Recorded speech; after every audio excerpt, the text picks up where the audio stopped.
Encore aujourd'hui, il y a une grande partie de la population qui ne porte pas spécialement le jeu vidéo en haute estime. Généralement, ils font partie de la génération qui nous a précédés, et leur désamour pour ce médium n'est pas totalement injustifié, si on s'y penche juste un peu. Le jeu vidéo, c'est avant tout un divertissement que l'on peut facilement considérer comme puéril. C'est vrai qu'être joueur, c'est se laisser aller à un état de fascination, sans se rendre compte que les heures défilent, manette bien serrée entre nos doigts. Nos aînés ont de quoi se poser des questions sur notre pratique.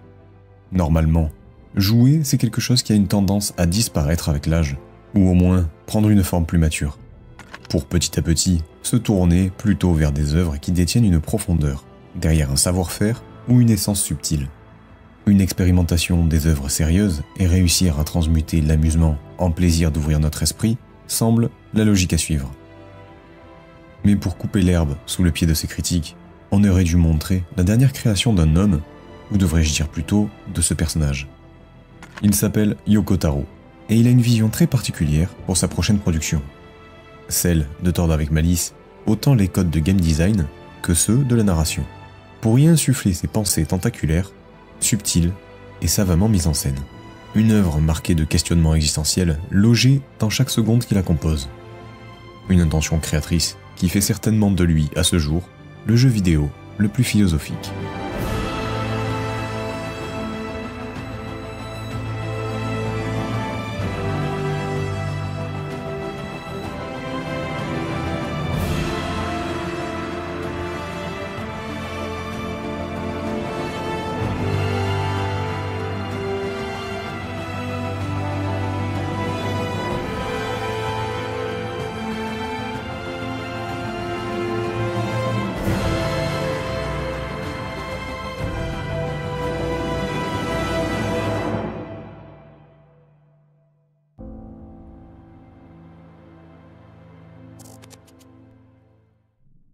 En l'an 5012 après Jésus-Christ, l'humanité est entrée en contact avec des extraterrestres, mais pas comme ils l'auraient souhaité.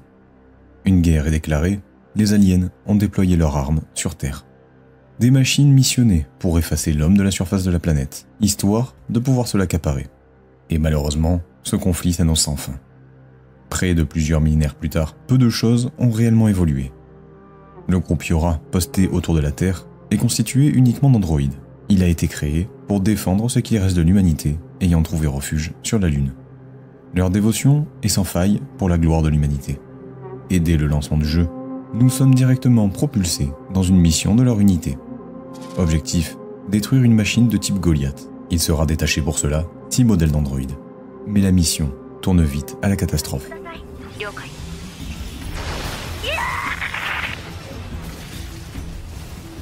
12H ロスト前期マニュアルモード起動目視で回避すでに起動移動操作可能長距離レーザー発射点を確認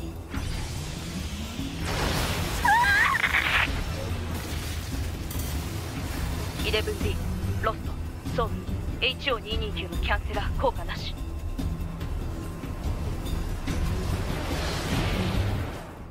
Après avoir pénétré à l'intérieur du Goliath, l'androïde 2B, seule survivante, se révèle être une jeune femme, aux yeux bandés et à la tenue étonnamment légère.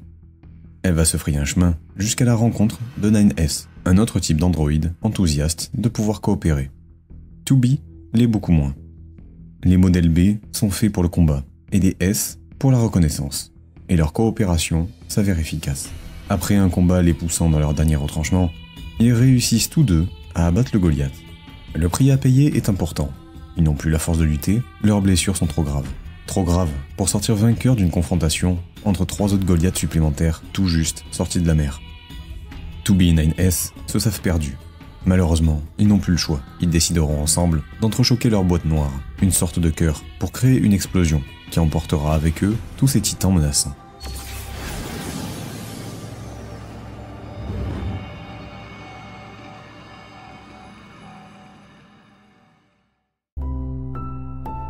Mais heureusement, ce sont des androïdes. De fait, ils ne disposent pas de mémoire fixe, rattachée à un organe comme nous êtres humains. Au fond, ce ne sont que des données, qui peuvent être envoyées à la base Yora. Une fois reçues, elles sont réinjectées dans un nouveau corps. Un androïde a la possibilité de revenir à la vie indéfiniment, ce qui ouvre de nouvelles possibilités narratives. Par contre, si les données ne sont pas transférées à temps, alors les derniers moments vécus seront perdus.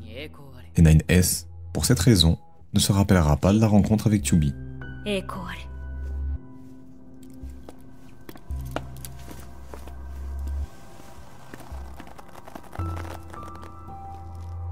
Ce n'est pas une réaction que l'on attend d'un être artificiel. On sait déjà qu'ils peuvent avoir des émotions, positives ou négatives, on l'a vu avec 9S et son enthousiasme. Mais ici, ça n'a rien à voir. Ce simple geste n'est que le sommet visible d'une histoire complexe. Pour le moment, on n'a pas de temps à perdre. Ils vont devoir redescendre sur Terre pour rentrer en contact avec la résistance androïde sur place.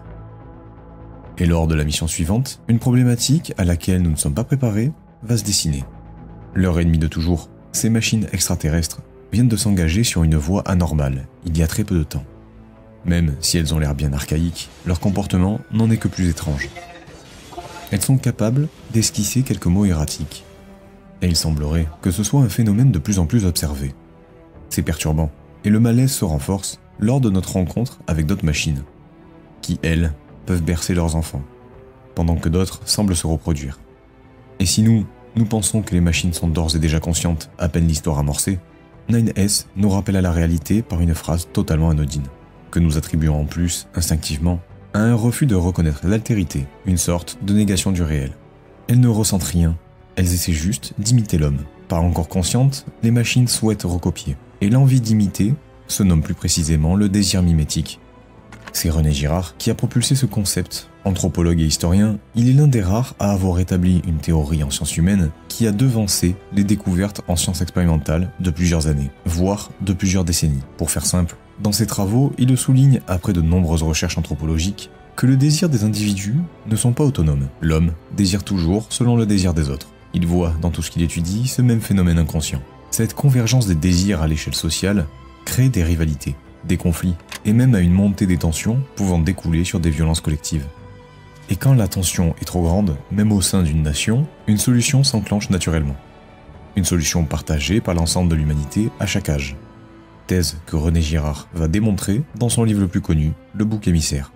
C'est dans ce flou, entre conscience et mimétisme, que l'histoire nous met le doigt dans un engrenage infini de complexité, bien au-delà de ce que l'on pourrait penser. Mais le temps que l'on réfléchisse à ça, la situation s'est envenimée.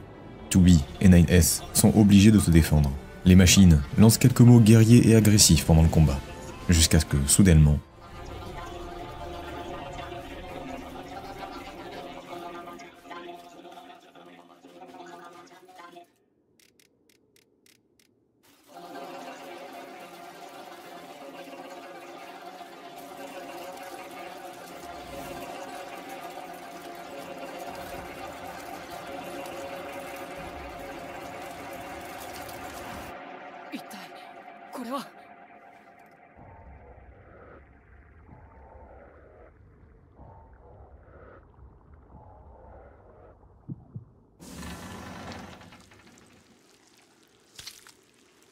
cette chose qui vient de trouver la vie est un être insondable, ni réellement androïde, ni machine.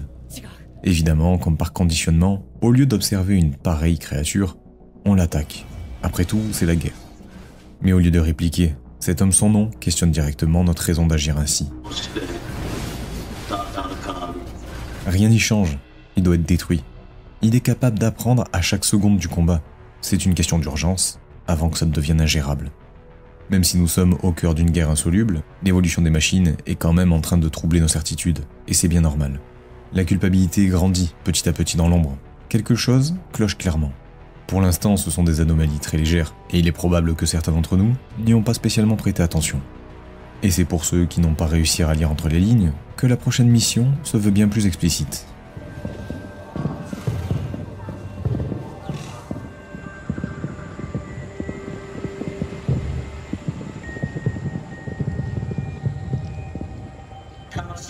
Dans ce parc d'attractions, des unités Yor-A ont disparu.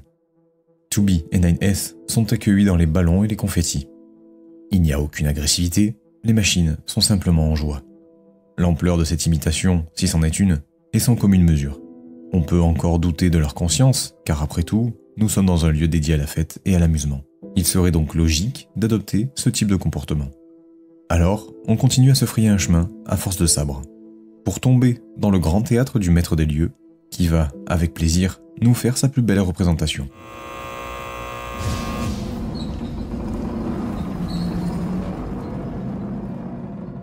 Le combat est aussi grandiloquent que fascinant, mais il reste profondément dérangeant. Cette machine crie. Elle crie continuellement qu'elle veut être belle. C'est un robot qui se sexualise, qui endosse clairement une féminité. C'est encore quelque chose d'inédit et de très humain. Cette machine avait un désir si fort qu'elle en a déformé son corps. Pendant sa danse, elle nous dévoile l'étendue de sa névrose. Au départ, boîte de métal comme les autres, sa robe cache en réalité des pattes arachnoïdes, un serpent vorace et écœurant qui s'agite entre ses jambes. Et c'est juste avant de mourir qu'une vision fugace va venir mettre un coup de grâce à nos doutes. Cette énorme machine ne voulait pas être belle, elle voulait plaire. On comprend brièvement qu'elle entretenait une relation avec un autre. Une autre machine, portant elle un chapeau de forme, ce qui fait de cette carcasse un homme. Notre danseuse a tout fait pour la reconnaissance d'un autre, ce qui change tout. Le jeu commence à entremêler subtilement la question de la conscience et le but à atteindre, qui va se développer par la suite en une réflexion plus complexe sur le sens de notre vie. Mais pour comprendre cette intrication, il va falloir faire un voyage. Un voyage dans une fresque que l'on pourrait croire nous être dédié, nous humains, plutôt qu'aux machines et leur comportement. L'homme est fait de nombreuses facettes. Il a embrassé de nombreuses personnalités contradictoires, jusqu'à l'amener à de nombreuses reprises au bord du précipice. Il a fait en même temps ce qu'il y a de plus beau et de ce qu'il y a de plus grave, mais toujours avec en ligne de mire, dans une quête incessante, comprendre et justifier sa venue dans la matière. L'humanité cherche une raison d'exister. Et c'est à peine sorti du parc que nous sommes amenés à rencontrer Pascal, chef d'un village pacifique. Eux ont fait le choix de sortir du réseau central, qui les liait à leurs semblables. Et à présent, ils recherchent une cohabitation pacifique avec les androïdes. Ils entretiennent de plus une excellente relation avec la résistance. C'est une démarche sincère. Pascal est quelqu'un de dévoué. Il prêche et éduque même régulièrement les enfants de son village à ses principes. Alors que d'autres machines non loin n'ont pas du tout fait les mêmes choix. Elles ont décidé de bâtir un pays, la nation sylvestre. Ce sont des machines bien plus agressives envers tout étranger venant troubler leur paix. Soldats courageux et fidèles, ils scandent la gloire de leur roi. Un roi que l'on découvre après les avoir tous oxy. Ce grand roi n'est en fait qu'un simple bébé mécanique. Ces deux premiers comportements sont complètement opposés d'un groupe à l'autre. Première bride de cette schizophrénie purement humaine, tiraillée entre la paix et la guerre. Et si l'on est tenté de juger la violence de ce décalque du nationalisme et de la peur panique de l'étranger, les habitants sylvestres avaient des raisons légitimes de nous craindre. Qui ne protégerait pas un enfant si fragile? Que deviendrait-il sans lui? Cet enfant représente le socle de ce qu'ils sont et de tous ceux qui les animent. D'autant plus que les machines avaient bien senti ce petit roi était vraiment menacé.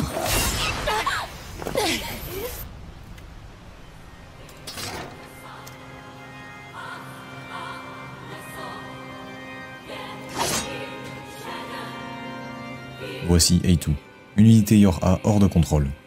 Une déserteuse que la base ordonne d'attraper. Et bien entendu, elle ne se laissera pas faire.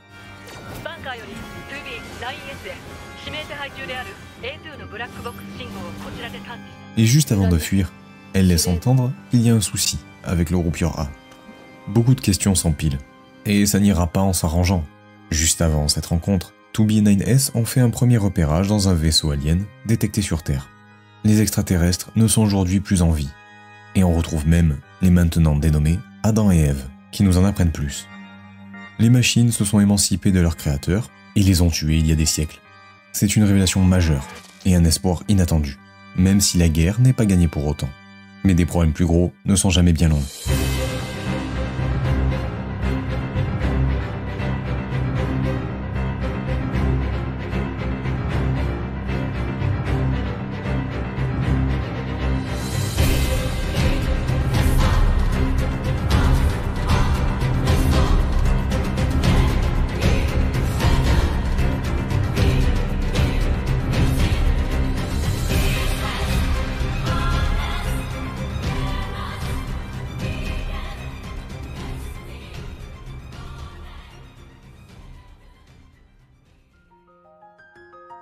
Nine S restera introuvable à la suite de ce combat, et il faudra partir rapidement à sa recherche.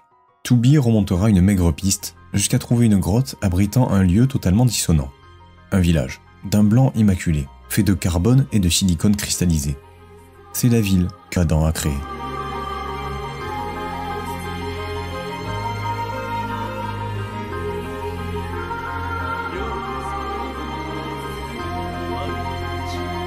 L'humanité le fascine, c'est une énigme.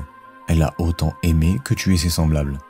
Selon lui, le moteur de l'homme c'est le conflit, plus particulièrement la haine. Il suffit d'avoir une toute petite raison pour y succomber. Et Adam va bien mettre en pratique sa théorie, en exhibant 9S crucifié, tout en se délectant de la pulsion mortelle de Tooby. La convergence symbolique de cette scène fait écho au bouc émissaire de René Girard. Chaque société ou chaque groupe humain, à cause de son désir mimétique, arrive au bout d'un certain temps à la violence. Et pour purger la société de cette haine autogénérée, un sacrifice doit être fait pour devenir le réceptacle de cette frustration collective et des accusations, qui peuvent aller de la malédiction à l'instabilité politique, du crime ou même du complot. Les sacrifiés, une fois morts, libéreront temporairement l'homme de ses tensions intestines. Oedipe, les sorcières, les juifs ont tous été ces sacrifiés, pour de différentes raisons, gagnant en post-mortem un statut quasi divin, les faisant rentrer dans le sacré et les figures mythiques. Qu'ils soient véritablement responsables ou non, ça n'importe peu. Il faut juste que la foule pense fermement avoir désigné la source du problème. Et dans l'histoire humaine, il y a bien longtemps, une seule figure a été vue comme réellement innocent, malgré son sacrifice, empêchant mécaniquement, par une innocence reconnue de tous, la purge de la violence mimétique. Dans la mort, il révèle la vérité et lève le voile posé sur ce triste mécanisme humain. Et je n'en dirai pas plus, il faudra faire l'effort de lire cet ouvrage pour le comprendre. Même si Yoko Taro n'est probablement pas influencé par René Girard, ça ne reste pas moins un intriguant croisement thématique.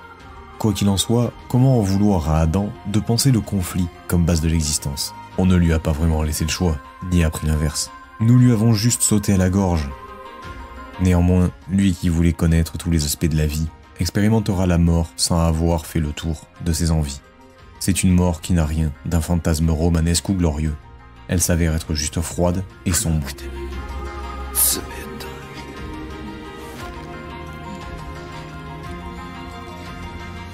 Mais avec les derniers mots d'Adam, Nier Automata commence à nous enfermer dans une vision du monde sans au-delà.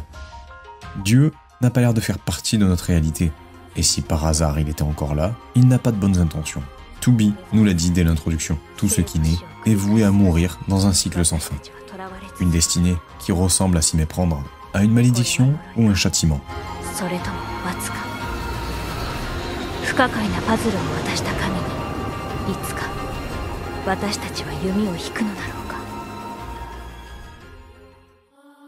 Une fois sa colère calmée et 9S rapatrié puis mis en sécurité, Pascal contacte Tooby pour l'accompagner. Il souhaite créer un lien diplomatique avec un groupe de machines récemment déconnectées du serveur central. Si nous avions vu des machines pacifistes et nationalistes un peu plus prompts à la guerre, il manque un élément fondamental de l'humanité. Les machines que l'on doit rencontrer sont vêtues de robes ritueliques et équipées de torches. C'est une introduction simple, à la fois, et à la dérive sectaire qu'elle peut cacher. À les entendre parler, elles cherchent juste la paix à travers le divin créateur. Mais comme on l'a senti juste avant, Nier a un problème avec l'idée de sacré. Alors ceux qui n'étaient encore que des croyants relativement calmes se transforment en une fraction de seconde en hordes fanatiques. Dès le moment où leur grâce, comme elle l'appelle, perd la vie, il vient d'atteindre le dernier stade d'existence. En rejoignant le Seigneur, c'est maintenant l'égal de Dieu, et tous les adeptes aspirent à la même finalité. Les machines ont leur interprétation de la foi, que l'on observe actuellement aussi absurde qu'illusoire. Le nihilisme disait que l'homme préférait se blottir dans les certitudes religieuses et les valeurs absolues, car incapable de surmonter, de transcender la réalité d'une vie dénuée de sens. Et ce groupe de machines représente cela. Leur euphorie collective est si forte qu'il faut même se défendre et fuir. Incontrôlables, ils se jetteront même dans les flammes de leur usine pour rejoindre leur maître. Et on arrive proche de la fin du jeu. Eve est bien décidée à nous trouver pour venger la mort de son frère. Lui qui avait la peau blanche se retrouve peu à peu noirci par la haine qui le submerge. Alors que nous survolions l'histoire de l'humanité en passant par ce qu'elle avait de meilleur, de primaire, de tragique et de délirant, l'obstination pour la survie de l'humanité nous a fait mal agir. Aveuglés par la guerre, nous avons fait que provoquer une nouvelle itération d'un cycle mythologique bien connu, la chute d'Adam et Ève sur Terre. Et comme des êtres déjà salis par le péché matériel, nous les avons tirés à notre niveau en attisant haine, tristesse. Mais à qui la faute réellement? J'ai déjà dit que nous sommes responsables, mais en réalité, il y a deux philosophies qui luttent à cet instant précis. Celle de l'existentialisme et de l'essentialisme. L'idée que l'existence précède l'essence pousserait à penser que Adam et Ève ont été mis au monde vierges de tout. Ce sont des êtres à l'essence indéterminée, disposant de la liberté absolue, à la fois d'être et de devenir tout ce qu'ils désirent. L'existentialisme dirait qu'ils ont fait le choix délibéré de succomber à notre impulsion. Alors que pour 2B9S, ce serait l'essence qui précède l'existence. Androïdes de combat et d'exploration, ils sont soumis à cette fonction par la simple idée de ce qu'ils sont. Ils ne sont responsables de rien, leur fonction a été choisie et entretenue par un système déterministe, autrement dit, le groupe Yora. Pourtant, un terrain fertile s'étend entre les deux, et quelqu'un dans le jeu nous l'a déjà montré. Nous avons dépossédé Ève de son frère, c'était son unique raison de vivre, et sa perte lèvera le voile sur la plus cruelle des vérités. Nous sommes condamnés à vivre une vie profondément absurde. Ce qu'il dit ne sont pas des paroles en l'air, mais la colère a atteint un tel sommet que nous sommes hermétiques. Ça ne peut, encore une fois, que se solder par un combat à mort.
La tempête se calme, Adam est vaincu. Mais 9S, qui a tenté de le pirater, se retrouve contaminé d'un virus. Dans peu de temps, la folie sanguinaire s'emparera de lui. Les données corrompues ne peuvent pas être envoyées à la base. Une fois de plus, son identité du moment sera perdue. Il faudra mettre fin à ses jours. Et dans une dernière demande pleine de gravité, il désire que ce soit 2B qui le fasse. C'est une scène tragique, mais éclairante par sa symbolique. Dans un étranglement, à la position presque érotique, leur amour sincère nous apparaît. Mêlés de pleurs, les mots de 2B paraissent énigmatiques. Ça se termine toujours comme ça. Parle-t-elle simplement de la fin de son compagnon, ou fait-elle écho à quelque chose de plus grand? Par chance, le jeu se veut complaisant. Pour cette fois, 9S a réussi à se transférer dans des machines non loin, évitant de justesse le virus et la perte de ses données. Le jeu se conclut sur 2B, se questionnant enfin sur ses ennemis de toujours, comprenant que peu de choses les différencient.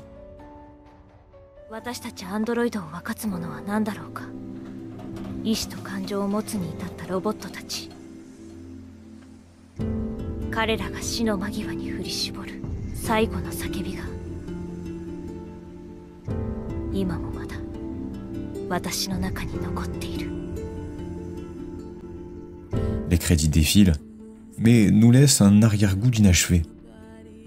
Le thème de la conscience artificielle a déjà maintes fois été développé ailleurs. Le message paraît donc bien fébrile.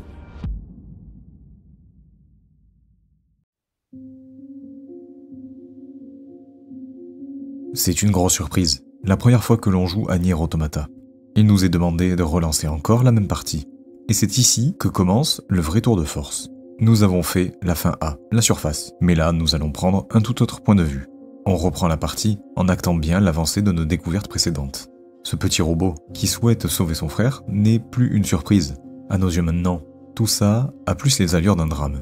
Un drame que le jeu a l'intelligence de nous faire jouer brièvement, avec une forte probabilité de le faire tomber, lui et son seau d'huile, histoire de cristalliser notre empathie. Mais 9S n'est pas encore au courant de tout ça. Nous sommes au début de l'histoire, juste avant sa rencontre avec Tooby.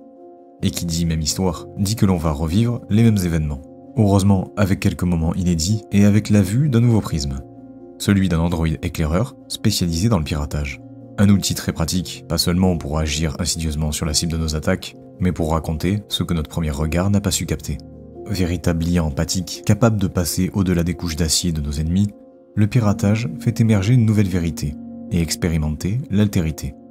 C'est un système ludonarratif intelligent qui permet aussi d'explorer l'idée que l'altérité n'est qu'une question de perception. En ce sens que Nier devient dans cette seconde partie une œuvre relativiste. Chaque run s'avère être autant de cavernes de Platon, ne laissant entrevoir qu'une infime partie du vrai. Même ce système de piratage ne fait pas exception à cette règle. Nous ne pouvons comprendre qu'un fragment de l'autre, des angles morts qui nécessiteront au joueur de s'incarner dans une autre enveloppe pour qu'il puisse saisir l'essence de son prochain, comme la totalité de la teneur philosophique d'un jeu morcelé. En outre, on rejoue le combat contre le Goliath, leur mort, le parc d'attractions, et l'on refait même le combat contre la grande diva. Sauf que cette fois-ci, il est possible de plonger dans le système de cette dame.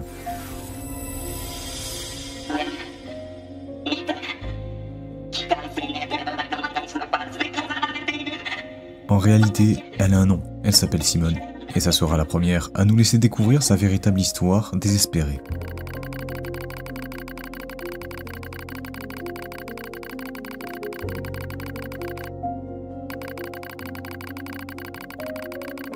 On redécouvre bien sûr le royaume sylvain, ou plutôt sa naissance, plusieurs siècles en arrière.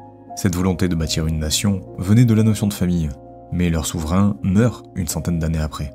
Et sa mémoire sera placée dans le bébé que nous connaissons déjà. Privés des paroles sages de leur souverain, les sujets du roi avouent eux-mêmes être trop bêtes pour trouver des solutions. Les laissant avec comme seule perspective de défendre indéfiniment ce nouveau-né, incapable de grandir. Plus loin, quand 9S est mis hors service par l'immense Léviathan mécanique, il se retrouve connecté, sans réellement le vouloir, au réseau des machines. Un grand nombre de données sur les humains s'y trouvent, que ce soit politique, philosophique ou historique. Les machines les ont toutes éprouvées et testées. Elles ont reproduit les différentes formes de société, mises en application des domaines académiques, comme les mathématiques ou la critique sociale. De manière accélérée, elles ont repassé le film de l'histoire de l'humanité. Par contre, étrangement, sans tenter d'inventer ou d'y changer quoi que ce soit. Si les machines instaurent une dictature, c'est pour la voir s'effondrer, et immédiatement la rebâtir au geste près, sans jamais tirer de conclusion. Rappelez-vous, Tooby nous l'avait glissé à l'oreille à la fin de la run A. C'est une critique faite à notre égard. Les machines ont répété le cycle de l'erreur. Les conflits, les luttes de pouvoir, la prospérité et le déclin se reproduisent sans cesse. L'histoire n'est pas linéaire, elle suit un motif récurrent et éternel. C'est à se demander si un libre arbitre existe.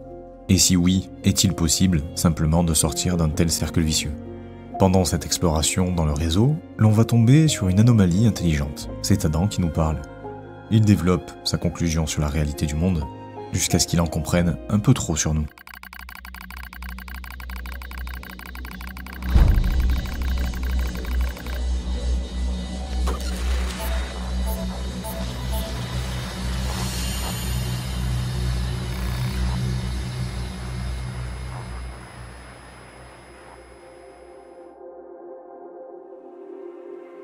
C'est pendant cette expérience perturbante que Tooby a battu Adam. Une fois rapatrié à la base Yora, 9S n'en a pas fini avec les découvertes.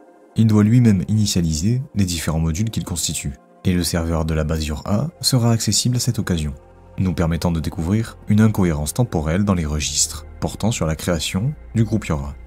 Une simple incohérence temporelle qui va mener à une vérité déterminante. Il est bientôt temps de traiter la question essentielle que l'on effleure depuis le début du jeu, l'absurdité de l'existence. C'est juste après avoir aidé Tooby, pendant sa confrontation avec la secte robotique, que la commandante Yora nous interpelle. Elle a repéré des traces de passage sur le serveur de la base. 9S en profite pour faire part de ses interrogations, pensant que le groupe Yora avait été créé après le Conseil de l'Humanité. Un conseil que l'on entendait parler régulièrement. Il n'était pas rare qu'il s'adresse aux androïdes pour les remercier et les encourager de leurs efforts, alors que le registre du serveur démontre une temporalité inverse. La commandante ne fera pas de rétention inutile. Le groupe Yora a mis un serveur sur la Lune pour automatiser l'envoi de messages à l'intention des androïdes, parce que l'humanité n'existe plus. À vrai dire, elle n'a jamais atteint sa destination. Ça fait bien longtemps que l'humanité a disparu. Soudainement, les masques et les bandeaux dévoilent leur portée symbolique. Tout est en lien avec la vérité. Les bandeaux sur les yeux, que l'on avait attribués instinctivement aux bandeaux de la justice, ne le sont en réalité pas du tout. C'est la représentation d'un refus, ou l'impossibilité de voir ce qui se trame. Ce sont des œillères, pour ne jamais remettre en cause le bien fondé de la guerre.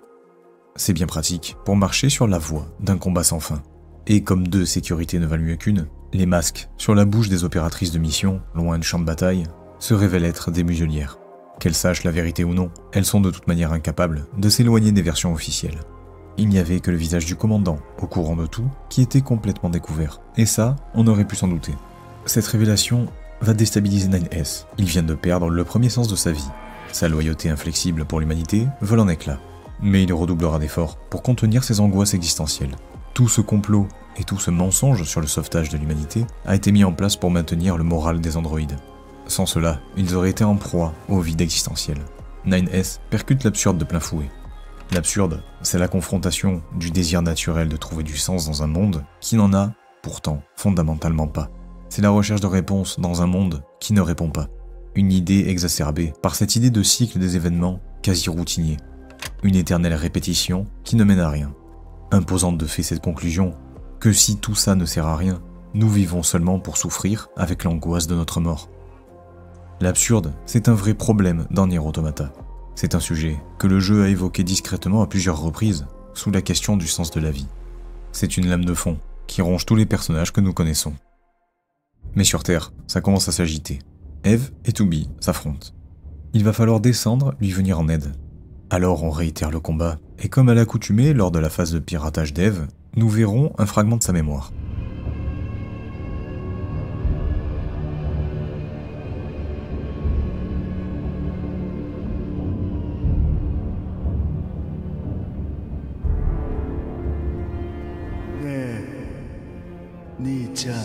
Boku, 戦うことは嫌いじゃないよ。だけど、兄ちゃんが傷つくのは嫌だよ。兄ちゃんがいなくなるのはもっと嫌だ。だから、二人でどこか静かな場所に、兄ちゃん。Étrangement, il n'a jamais eu l'intention ni le goût à se battre, préférant partir loin avec son frère de tous ses problèmes.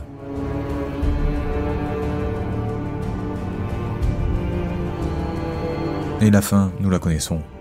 On revit la demande tragique de 9S et To Be d'en finir, mais cette fois, sous les yeux de deux jeunes filles silencieuses.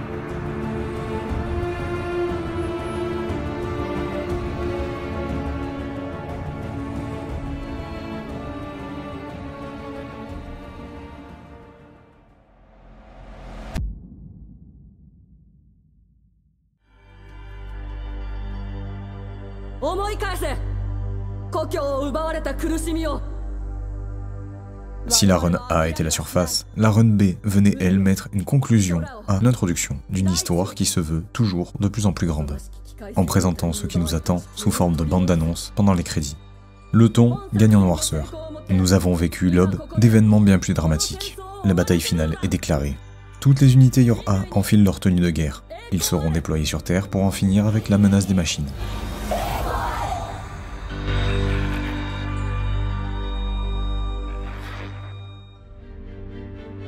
On reprendra très brièvement le contrôle de 9S, puis de To Be, dans cette dernière bataille.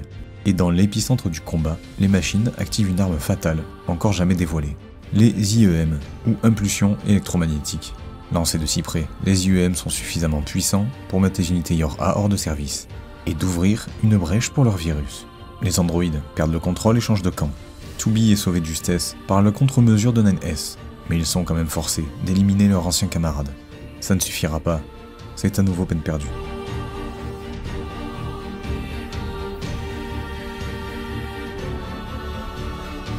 Dès leur retour à la base, ils s'empressent de faire un rapport au commandant. Mais à peine ont-ils le temps de s'expliquer qu'il est trop tard.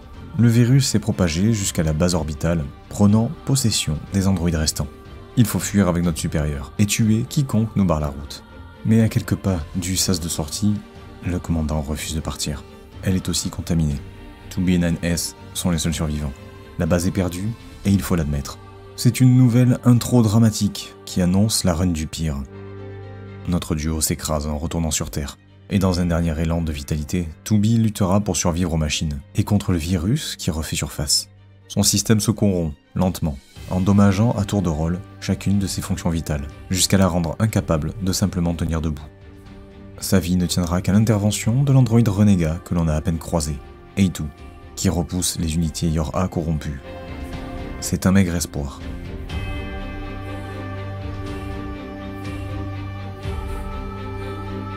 Cette demande de mise à mort est en fait la libération d'un cauchemar sans fin. Et dans son dernier regard tourné vers son partenaire de misère, un sourire s'esquisse. 2B est allégée d'un poids. Elle transmet à A2 sa dernière volonté, celle de se faire protectrice des temps à venir. Dans un signe solennel, cet androïde stoïque se coupe les cheveux. La ressemblance entre ces deux femmes est frappante. Le flambeau a changé de main. 9S, lui, n'a vu qu'un meurtre, ce qui le fera dérailler. 2B était sa dernière barrière, le protégeant de la haine, du chaos et de l'absurde. Et cette fois, il ne pourra pas y résister. Sans base Yor-A, toute mort est maintenant irréversible. Il plonge alors dans la haine furieuse, ne désirant plus que la vengeance, comme quoi Adam l'avait pressenti. Seule une mégastructure sortant subitement de la Terre avortera l'affrontement, les faisant chuter tous les deux dans le vide.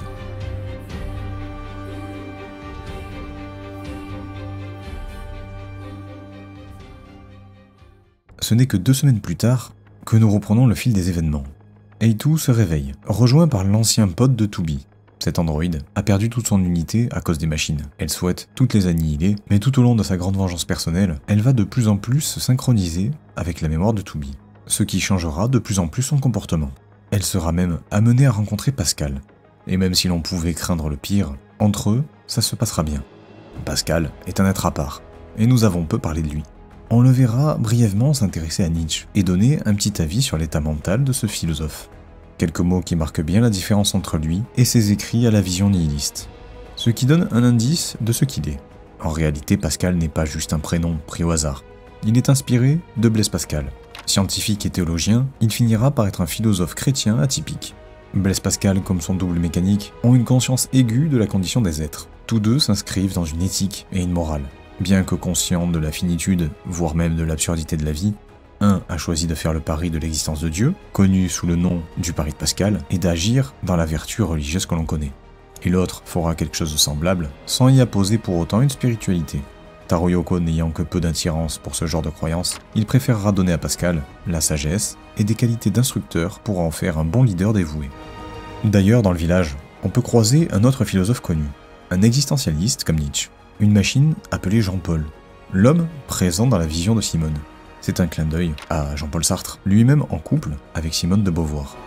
Mais Pascal est la figure de proue, celui qui montre le chemin pour échapper à l'existentialisme désabusé ou l'essentialisme réducteur. Il a pris en main son existence et s'est émancipé de ses déterminants de machine, comme des comportements communautaires qui vont avec. Sans céder pour autant à une existence absurde, il trouve dans cette libération un nouveau sens, un nouveau but. Une nouvelle façon de vivre, en se réalisant par lui-même dans l'altruisme. Malheureusement, même les meilleurs ne seront pas épargnés par la cruauté du monde. Les choses dégénèrent dans son village, les machines s'entre-dévorent. Pascal doit fuir avec les enfants et les mettre à l'abri. Et même s'il réussit à les mettre en sécurité, leur semblable agressif ne compte pas les lâcher. C'est une véritable armée qui fonce sur eux. Avec l'aide d'A2, Pascal n'a plus le choix. Il doit abandonner son pacifisme pour les sauver.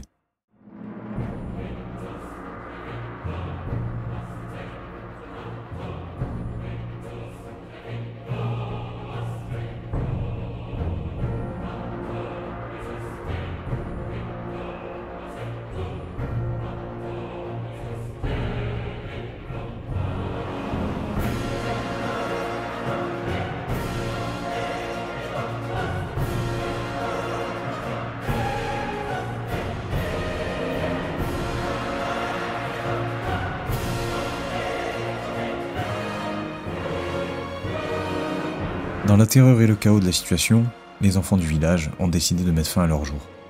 Ayant appris les émotions humaines grâce à Pascal, ils ont été terrifiés, préférant en finir plutôt que de vivre ainsi. Un acte radical que l'on a pu voir à plusieurs moments du jeu. Mettre fin à ces jours fait aussi partie des solutions pour fuir l'absurde. Le sacrifice de ses convictions n'ont rien changé. Son pacifisme a été bafoué, et son village, tant aimé, décimé. Se rapprocher de l'homme, c'est expérimenter cette vie, créer du lien et de l'amour qui sera obligatoirement un jour arraché. Mais ne pouvant supporter un tel dénouement, il nous demandera de mettre fin à sa vie, ou d'effacer sa mémoire. Ce sont des propositions biaisées par son désespoir, oubliant de fait que s'humaniser signifie la possibilité de vivre malgré toutes ses souffrances. 9S et A2, avec peu de temps de décalage, décident tous deux de rentrer dans le monolithe sorti de terre, et l'androïde de reconnaissance sera le premier. Une fois à l'intérieur, sa démence s'aggrave au contact des copies de 2B. Il ne reste plus chez lui que la volonté de tout faire disparaître. A2, quant à elle, engagera le combat contre les deux filles, qui s'avèrent être la conscience suprême des réseaux des machines. Un conflit logique fera pencher le combat en sa faveur. D'un côté, l'IA des machines considère A2 comme trop dangereuse et doit être abattue, tandis que l'autre la voit nécessaire à l'évolution de leur conscience. En désaccord, elles se détruiront mutuellement, ce qui provoquera la régression intellectuelle de toutes les machines qu'il reste à affronter. Des deux côtés, les combats se succèdent, jusqu'à pouvoir enfin atteindre le sommet de la tour. Une collaboration instinctive se fait pour combattre la dernière machine s'opposant à eux, le dernier obstacle qui s'oppose à leur duel à mort. Leur conflit est bien plus profond. 9S n'a pas seulement une vengeance à accomplir. Il n'a pas supporté la triste vérité. Tout a été fait pour que la guerre ne trouve pas de fin. Toute sa vie n'est finalement basée que sur un non-sens. Son identité de garder l'humanité s'est effondrée. Mais A2 exprime que le temps presse. La tour est un canon. Le canon est en train de viser le serveur de la Lune pour faire disparaître tout ce qu'il reste de l'humanité. Il va tirer s'ils n'agissent pas rapidement. Et en voyant la rancœur dans les yeux de son semblable, elle va révéler que 2B n'était pas celle qu'elle prétendait être. Elle dissimulait son identité sous un autre nom de modèle. Elle n'était pas un modèle B, mais un modèle E, pour éliminer les unités A qui s'approchaient trop près de ce grand secret.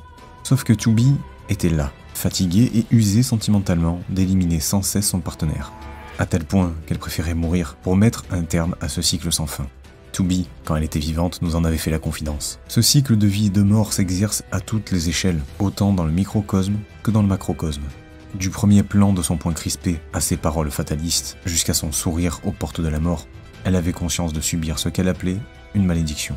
Et au fond, 9S aussi le savait. Mais sa décision est prise, au diable la logique. Le chaos a gagné aussi bien la terre que les esprits. Ça ne peut pas bien finir.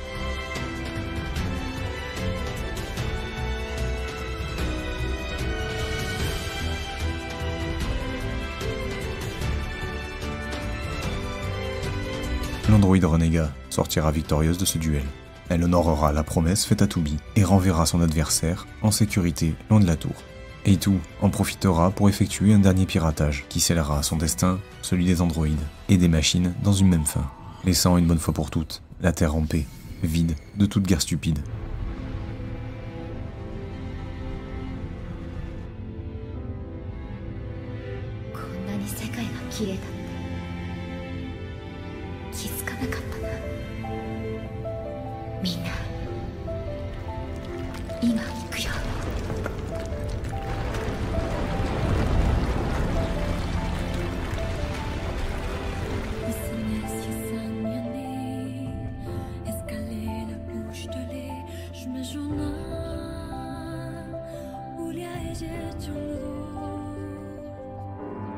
Mais ça, c'est si on choisit A2 pour le combat. En réalité, on peut faire l'affrontement en prenant 9S. La fin en devient quelque peu différente. Dans cette fin-là, personne n'en ressortira vivant, même si A2 a retenu sa lame pour l'épargner. 9S, lui, n'aura pas cette clémence. Et dans son élan meurtrier, il s'empalera lui-même sur le sabre de son adversaire. Pris d'une douleur atroce, il agonisera lentement dans le sang. Un long texte défile, disparaissant au fil des lettres. 9S se livre une dernière fois, en même temps que son esprit s'embrume et que la vie le quitte. Mais une fille aux cheveux rouges s'approche de lui. Les machines ont changé d'avis. Elles ont observé tout ce qui s'est passé sur Terre et sont arrivées à une nouvelle conclusion, celle d'annuler le tir et de transformer ce canon colossal en arche, qui propulsera le souvenir des machines vers un autre monde pour établir un monde meilleur. Adam et Ève sont aussi à l'intérieur, et sans malveillance, Adam proposera à 9S de les rejoindre pour partir avec eux. Il n'y a plus de raison de se battre, mais il faut se décider, partir ou rester.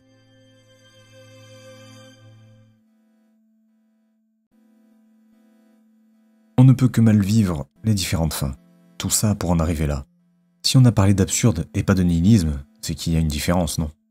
Ces fins sont trop fatalistes. Qu'est-ce que l'on fait avec ça? Ce que l'on fait, on attend juste un peu. juste assez pour voir que les pods de nos androïdes prennent la parole. Les crédits semblent se corrompre, et ils demandent alors l'interruption pour vérifier les données. C'est la fin E.